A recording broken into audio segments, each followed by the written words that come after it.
Finally प्रेक्षकांनो, आता बाई तुझा आशीर्वादचा आजचा 10 जूनचा भाग आलेला आहे. तर सुरुवातीला बघा होतं असं की धन्या खरं तर राजाचं म्हणणं डावलून अंघोळीला गेलेला असतो हां. आणि त्यानंतर होतं काय, अवनीलाही नेमकं त्यावेळेलाच अंघोळीला जायचं असतं. आता धन्या जो आतमध्ये अंघोळ करत असतो ना, पाण्या, यशोदा आणि राजा तिघेही त्याचं इतकं डोकं खातात की अर्ध्या अंघोळीतूनच त्याला बाहेर काढतात. आता तिथे मस्त अवनीच्या समोर त्याचा मोठा पोपट होता. पण आता या विवानने देशपांडेच्या कुटुंबात अवनीबद्दल ना विष पेरले, वेगळीच आग लावून ठेवली. अवनी जे काही बोलली नाही ते सगळं खोटं खोटं सांगून त्याने अवनीबद्दलचा त्यांच्या मनातला राग जास्तच वाढवलाय. अवनी पाण्याच्या फोनवरून स्वातीला फोन करते तेव्हा चंद्रकांत हॉस्पिटलमध्ये असल्याचं कळतं आणि अवनी राजासोबत आता हॉस्पिटलला यायला निघते. पण आत्या त्याचा वेगळाच अर्थ काढते आणि अख्ख्या गावात दत्ताकाका आणि आत्या मिळून दांगटांची सोन पुन्हा पळून गेली म्हणून बोभाटा काढतात. आता दत्ताकाका तिथे इतक्या सगळ्या लोकांसमोर अण्णांचा पचका करतो, त्यांची लाज काढतो, लायकी काढतो, आसुरी आनंद साजरा करत असतो. पण त्यामध्येच आता हवालदाराचा फोन येतो आणि राजा मात्र प्रचंड घाबरलाय. अवनी हॉस्पिटलमध्ये जाते तेव्हा तिला विवानचं कांड कळतं की त्याने आपल्याबद्दल घरच्यांच्या मनात विष पेरले. अवनी काही सोडत नसते विवानला. आता हे सगळं नक्की घडतंय तरी कसं आणि राजा का घाबरलाय, बघूयात आजच्या भागामध्ये. बघा व्हिडिओ शेवटपर्यंत हा प्रेक्षकांनो. राजा बाथरूमपाशीच थांबलेला असतो त्यावेळेला धन्या तिकडे धावत येतो आणि धन्या आत जाण्यासाठी रिक्वेस्ट करतो. पण राजा त्याला ताकीद देतो की नाही अवनी मॅडमचं झाल्याशिवाय कोणीही जाणार नाही आहे आतमध्ये. पण धन्या त्याला बरोबर उल्लू बनवतो. मुद्दामच म्हणतो की ती बघ वहिनी आली. राजाचं लक्ष विचलित करतो आणि पटकन आत शिरतो. आता राजा त्याला ओरडायला लागतो की धन्या गुपचूप बाहेर निघ. इतक्यात त्याला फोन येतो. आता राजाने अवनीला पळवण्यासाठी जी गाडी आणलेली असते ती गाडी घ्यायला काही माणसं आलेली असतात. राजा त्यांच्याकडे जातो आणि त्यांना चावी देऊन त्यांच्याशी बोलतो. इकडे हॉस्पिटलमध्ये चंद्रकांतबद्दल कळल्यानंतर विवान तिथे पोहोचतो आणि गेल्यानंतर महेशला तो सांगतो की सॉरी महेश, काय आहे काल रात्रीच मला खरं तर कळलं होतं पण मी महत्त्वाच्या कामात होतो. अरे म्हणजे मी रात्री येणारच होतो पण खूप उशीर झाला होता त्यामुळे मग सकाळी आलो, सॉरी. महेश त्याला म्हणतो की ते ठीक आहे पण हे सगळं तुला काय लागले. त्याच्या चेहऱ्यावरती व्रण असतात. विवान बोलून जातो की तुमच्या फॅमिलीशी रिलेशन जोडल्याची पनिशमेंट, दुसरं काय. महेश विचारतो की म्हणजे नक्की काय झाले.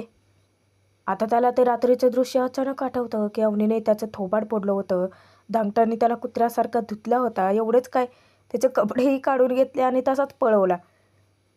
आता विवानला कसं आणि काय सांगावं सुचतच नसतं. पाण्या अंगण झाडून घेत असतो आणि आत्या मुद्दामच त्याला टोमणे मारायला लागते की अरारा, नाही म्हणजे एवढी घरात सून आणली तरी पण धोंड्याच्या पोराच्या नशिबातली झाडलोट काही जात नाही बाबा. मुद्दामच ती पुढे येते आणि त्याला डिवचायला लागते की काय रे पाण्या, नाही म्हणजे नाही तेव्हा तर फेंदरून गांगरून अंगावर येत असतोय की आता काय, म्हणजे एवढी वाजत गाजत शिवून आणली घरात, ती काय शोभेची वस्तू म्हणून घरात ठेवली आहे का. नाही म्हणजे झाडलोट, धुणं भांडी, स्वयंपाक सगळं करायला आहे की आता तुमच्यातली सून. पाण्या तिला सडेतोड उत्तर देतो की चांगल्या चाललेल्या गोष्टीत अजागळ खोड कशी करायचे ना, ही तुझी अजागळ सवयच आहे.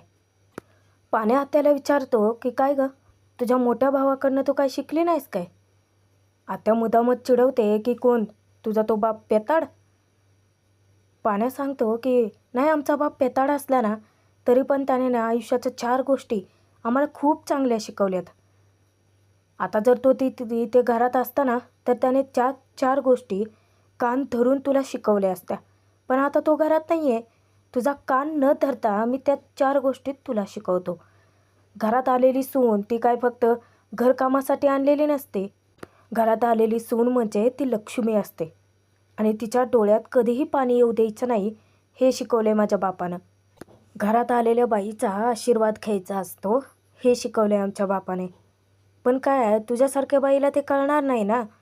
आपल्या ठेवावं झाकून लोकांचं बघावं वाकून इतकंच येतं तुला. आणि मुद्दाम पाण्या समोरचा कीर्तीच्या अंगावर लोटतो. आता आत्याच्या मनात इतका राग धुमसत असतो, माझा श्राप कधीही खोटा ठरणार नाही. घरात बाई आली म्हणून जरा जास्तच माच करताय ना तुम्ही आणि तुमचा पेताळ बाप. शेवटी ना माझ्याच पायाशी येणार आहात. तुमच्या घरात आलेली ती बाई मी टिकूच देणार नाही. आणि ती रागाने घरात निघून जाते. राजा बाहेरच धान्याची वाट बघत थांबलेला असतो आणि त्यावेळेला तो सतत धान्याला हाका मारत असतो. इतक्यात अवनी येते. अवनी आंघोळीसाठी बाहेर आलेली असते, पण तिच्या कानावर पाण्याचं बोलणं पडतं. पाण्या त्या संभाला सांगत असतो की एक काम कर, ते तसं टाईट नाही होणार आहे. अरे त्याला टाईट करायचं असेल तर पाना लागेल ना, आणि जर जमत नसेल ना तर ते तरी ढकलून. अवनी प्रचंड घाबरते. पाण्याचं लक्ष जातं आणि तो समजावतो की नाही नाही नाही वहिनी, तुम्ही समजताय तसं काहीही नाही आहे. ते गॅरेजचं दररोजचं काम आहे ना माझं, तेच बोलत होतो.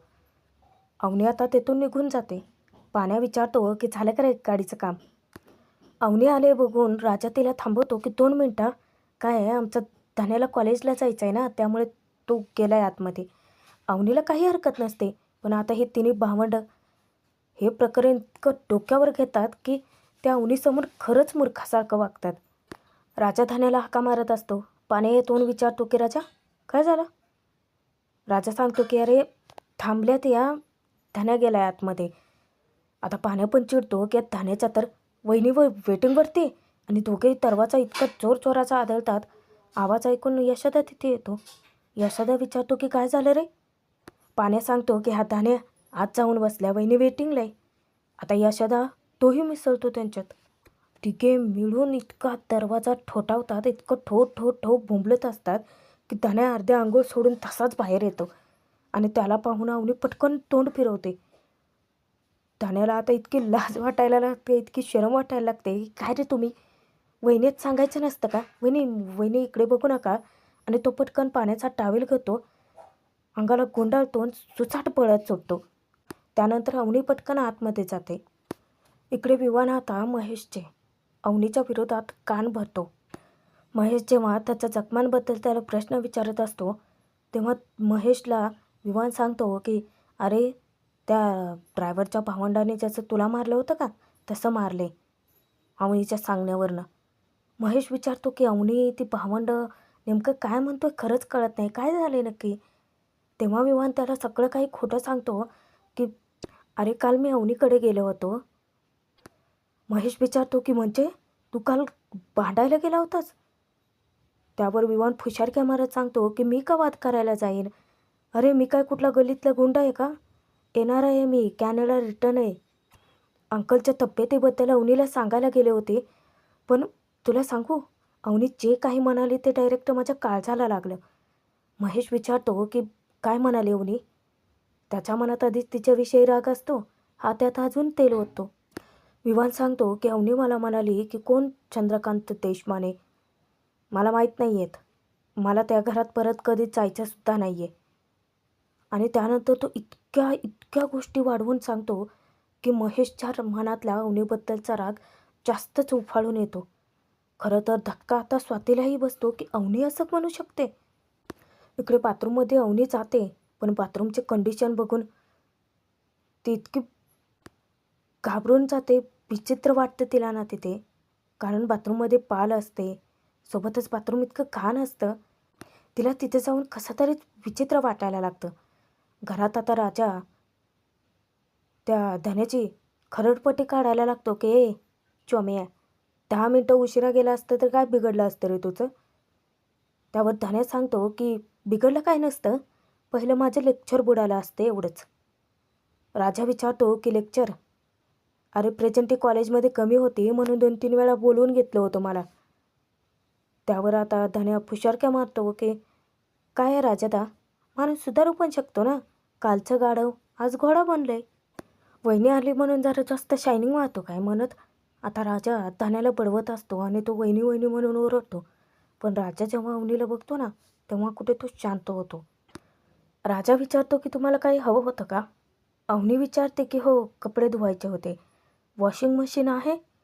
राजा आता बड्या बड्या बाता मारायला लागतो की आहे आहे म्हणजे होती होती, AI वाली वॉशिंग मशीन होती आमच्याकडे, पण इथलं पाणी मानवलं नाही ना तिला. नाही म्हणजे इथल्या पाण्याने त्याचे पार्ट खराब झाले. तुम्ही काळजी करू नका, घेऊन टाकू आपण. अवनी विचारते की पण तोपर्यंत काय करायचं? त्यानंतर राजा म्हणतो की चला मी तुम्हाला दाखवतो. आणि तो बाहेर घेऊन येतो.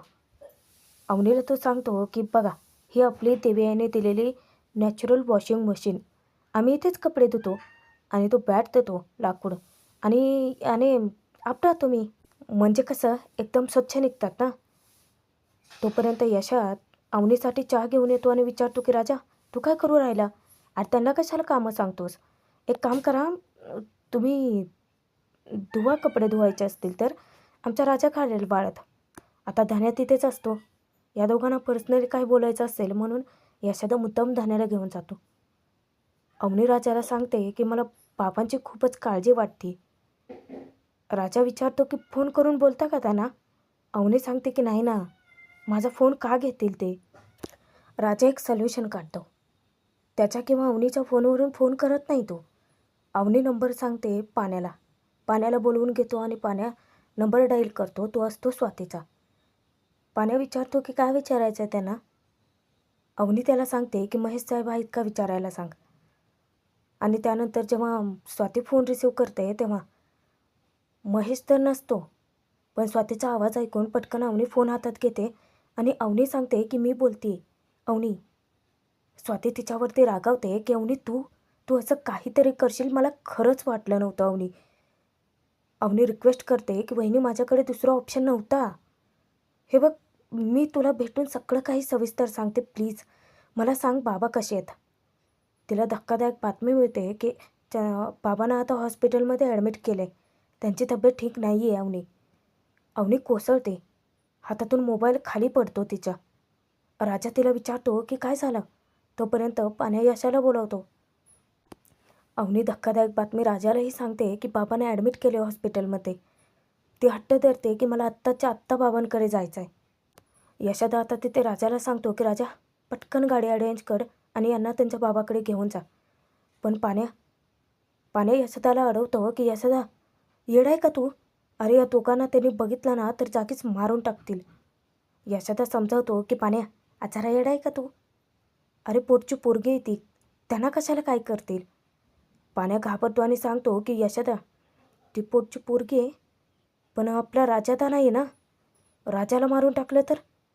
यशा आता त्याला गप्प बसवतो. यशदाने विचारतात राजा सांगतो की गाडी अरेंज झाली. पण आता अवनी आणि राजा जायला निघणार. पाण्याच्या मनातली भीती दूरच होत नाही. तो रिक्वेस्ट करतो की मला येऊ देत. नाही म्हणजे राजा हे बघ, मान्य आहे मला की मी निगेटिव्ह बोलत असतो, त्यात तुला कधीच दादा पण म्हणत नाही, पण मला काळजी वाटते तुझी. आता राजाला त्याचं मन कळतं, त्याची मनस्थितीही कळते. पण राजा समजावतो की भावा हे बघ, मला जराही काय वाटलं किंवा जराही पोलिसांची मदत घ्यायची असेल असं जर वाटलं तर मी पटकन तुला फोन करेन. आणि तो अवनीला घेऊन आता पटकन बाहेर पडणार असतो. प्रेक्षकांनो तुम्हाला एक सांगू का?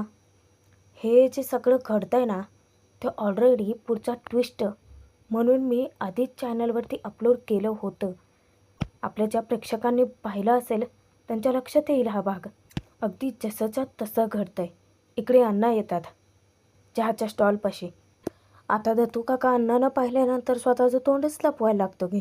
अण्णा येतात आणि त्यांची ऑर्डर देतात की 2 वडापावने 1 टक्कर दे रे. काय रे तुला चळल्याचा वास येतोय का? इकडं नाही, इकडं. काय दत्त्या बघ, चळून थोबाड काळं पडलंय की तुझं. काडी करून माझ्या पोराचं लग्न तुला मोडता आलं नाही याचं गिल्ट आहे ना तुझ्या मनात. बुरी नजरवाले युवर थोबाड इज ब्लॅक. अण्णा आता खुश असतात आणि ते आजूबाजूच्यांना सांगतात की तुम्हाला काय ऑर्डर घ्यायची असेल तर घ्या. काय आपण खुश आहे. सोलीचा श्राप फूस आहे म्हणून आपण खुश आहे. आता आजूबाजूचे लोक लग्नाबद्दल राजाच्या विचारत असतात. अण्णा मस्त फुशरक्या मारतात. पण त्यावेळेला दत्तू काका आहे तो तिथे आता अण्णांबद्दल घरच्यांबद्दल नको ते वाईट बोलायला लागतो. घरालाच ओकतो म्हणा की शेवटी. तो म्हणतो की काय याने आणि याच्या त्या 4 पोरांनी त्या श्रीमंत घरच्या पोरीला फूस लावून गपचूप पळवून आणलंय. अरे लायकी आहे का त्यांची? तुमचा तो राजा मोठ्या भावाच्या लग्नाची सुद्धा वाट बघितली नाही, लगे पोरगी पळवून घेऊन आला. अण्णांचा आवाज चढतो की दत्ती आहे. इकडे अवनी आता खूपच रडायला लागते. अवनीला धीरच धरवत नसतो. कधी एकदा ते तिच्या बाबांना बघते असं झालेलं असतं. आता राजा समजवत असतो की गाडी येईपर्यंत तरी थांबा. त्यांचं बोलणं चालू असतं पण अवनी ऐकतच नाही आणि अवनी तसेच निघून जाते. मग राजा पटकन आपले चपला घालतो आणि तिच्या मागे धावत जातो.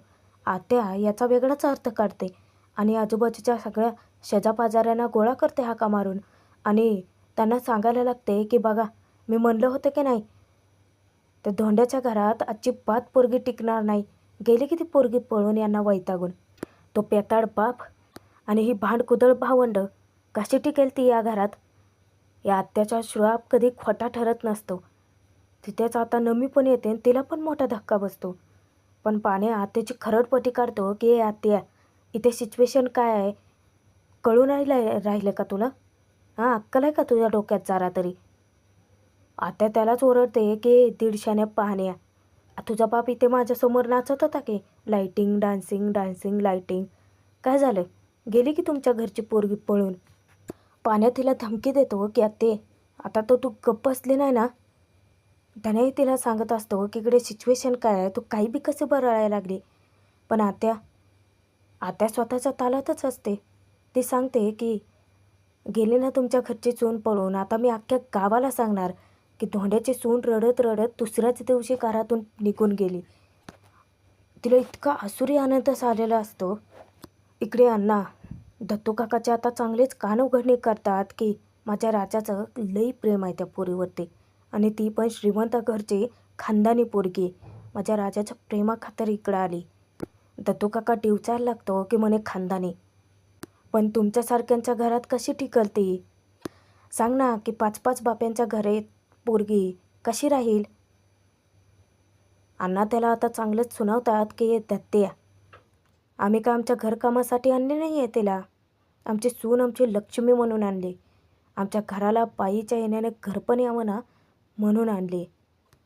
इतक्यातच दत्तू काकाला आत्याचा फोन येतो. तो बाजूला जाऊन बोलतो. आत्या आनंदाने सांगत असते की अय दत्त्या, अरे एक आनंदाची बातमी घडली. तू ना सगळ्या गावात बोंबाटा कर. अरे त्या धोंड्याची सून गेली ना दुसऱ्या दिवशी घर सोडून. त्यावर दत्तू काकाला इतका आनंद होतो, तो म्हणतो की परत बोल परत बोल. त्यावेळेला आत्या सांगते की अरे माझ्याच समोर घडलं ना सगळं. रडत रडत निघून गेली ती घरातनं आणि ती धोंड्याची पोरं गेलती तिच्या मागं मागं तिला थांबवायला.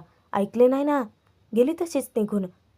आता ही बातमी आहे ती अख्ख्या गावात बोबाटा कर या बातमीचा. लय माझ्यासमोर बाईचा आशीर्वाद मिळाला, कावळीनीचा श्राप असं म्हणत होता ना. माझा श्राप खरा ठरलाच. आता इकडे दत्तू काकासुद्धा इतका खुश असतो. तो म्हणतो की काय सांगते? आता त्याला सांगते की एक काम कर, त्या धोंड्याची ना सगळी जिरव मस्ती चांगली. दत्तू काका सांगतो की तू काळजी करू नको. आता कसा बघ या सगळ्यांचा माज उतरवतो ना. आणि तो हसायला लागतो.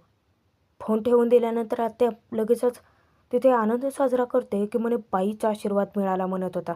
आता कर साजरा म्हणावं. तिकडे अवनी रस्त्याने एकटीच निघालेली असते.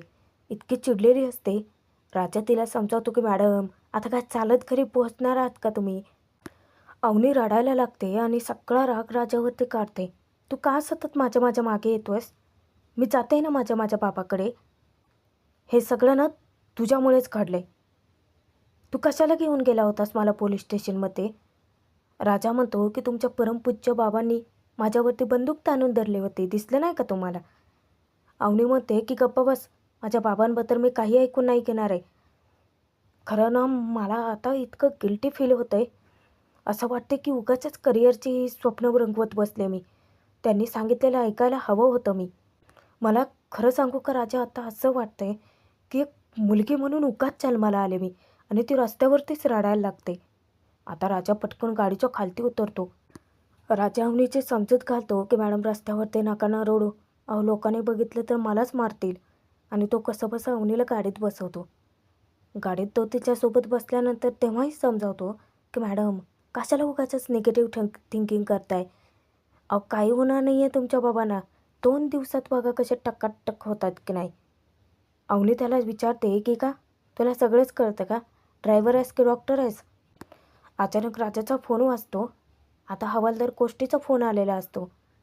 राजा सांगतो अवनीला हवालदाराचा फोन आहे ते.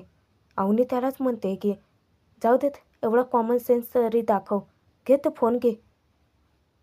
खरं तर फोन रिसीव केल्यानंतर राजा घाबरत विचारतो की साहेब, बोला ना साहेब. हवालदार कोष्टी त्यांना सांगतो की तुम्ही दोघंही भेटायला या आम्हाला. राजा घाबरून विचारतो की काय झालं साहेब. अहो फॉर्मॅलिटी तर त्या दिवशी सगळं पूर्ण केलेच की.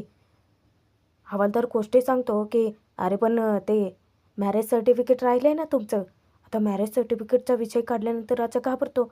अवनीला त्याने काहीच कळू दिलेलं नाही आहे.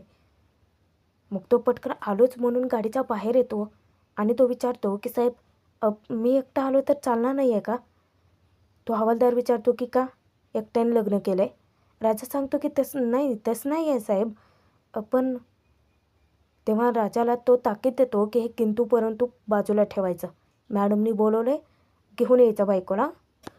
राजा मनातच घाबरतो की देवी, मेलो आता, साप मेलो. आता आपली भेट रामकुंडाच्या 7व्या पायरीवरतीच. अवनी हॉर्न वाजवते आणि राजाला हाक मारून बोलावून घेते. राजा टेन्शनमध्ये असतो पण पटकन गाडीत बसतो. तिकडे आता दत्तू काका मुद्दामच अण्णांना डिवचायला लागतो, चिडवायला लागतो की काय तर म्हणे सून आली, बाईचा आशीर्वाद मिळाला. त्यावर आता अण्णा त्याच्यावरती वचकतात की दत्ती आहे. दत्ता काका म्हणतो की नाव नीट घ्यायचं माझं, दत्तात्रय पाच्याची तांगट. इज्जतीत बोलायचं आपल्याशी. तुझ्यासारख्याला काय करणार आहे रे इज्जत. तुझ्यासारख्याची सून लगे दुसऱ्या दिवशी रडत रडत घरातून निघून जाते. त्यावर आता अण्णा चवताळून त्याची डायरेक्ट काचंडी चावळतात की. दत्तू काका आता बोटाच्या इशाऱ्याने अण्णांना दाखवतात की राजा अवनीला गाडीतून घेऊन चाललेला दिसतो आणि अण्णांचं पारावसानच गळून पडतं. दत्ता काका आता आसुरी आनंद साजरा करतो आणि तिथे मोठ्याने बोबाटा करतो की गेली याची सून घरातून निघून गेले. अरे तुझ्यासारखीला काय मिळणार आहे बाईचा आशीर्वाद. तुझ्या दारात ना सडा ना रांगोळी. गेली याची सून गेली. काय म्हणाल होता, क्रीम रोल खा, गोड खा. आणि तो सगळ्यांना तिथे गोड वाटायला लागतो, तोंड गोड करायला लागतो. अण्णा आता तिथे शर्मेने मान खाली घालतात. दत्ता काका तिथे मागे नाचत असतो आणि अण्णा आता इतक्या मोठ्या शॉकमध्ये असतात की ते डायरेक्ट आपल्या घराची वाट धरतात. प्रेक्षकांनो, हा भाग जरी संपत असला तरी पुढेही आपण बघणार आहोत की अवनी राजाला घेऊन हॉस्पिटलमध्ये पोहोचते आणि तिथे गेल्यानंतर विवांचं कांड कळतं. स्वाती सांगते की बाबांना काही जरी झालं तरीसुद्धा मला फरक पडत नाही असं म्हणली होतीस तू. अवनी विचारते की कोण म्हणलं तुला, आणि स्वाती विवांचं नाव सांगते. अवनी जेव्हा राजाला घेऊन जाते ना त्यावेळेला आई, अवनीची आई तिच्यावरती चिडते की तू का आली आहेस इथे. स्वतःचा होऊ घातलेला संसार डावलून आज माझा संसार उद्ध्वस्त करायचा आहे का तुला. अवनी पुढे समजावायला जाणार तोपर्यंत तिची आई तिच्या थोबाडीत लगावते. राजाला खूप मोठा धक्का बसतो. पण आता या विवांची चांगलीच खरडपट्टी काढणार आहे अवनी. कच्चा फाडून खाते की नाही बघा त्याला. प्रेक्षकांना पुढचे भाग पाहणं खरंच खूप मस्त ठरणार आहे, इंटरेस्टिंग आहेत. कारण आता पुढे अवनी आणि राजाचं अख्ख्या गावात काय कुठेच साजरा झाला ना असलं जंगीच रिसेप्शन सेलिब्रेट करणार आहेत अण्णा. आणि त्यावेळेपासून अवनी कायमची डांगरांच्या घरी राहायला येणार आहे. म्हणजे पुढचे भाग जबरदस्तच राहणार आहेत. त्यासाठी सबस्क्राईब करून ठेवा जेणेकरून सर्व भाग तुमच्यापर्यंत पोहोचतील. धन्यवाद.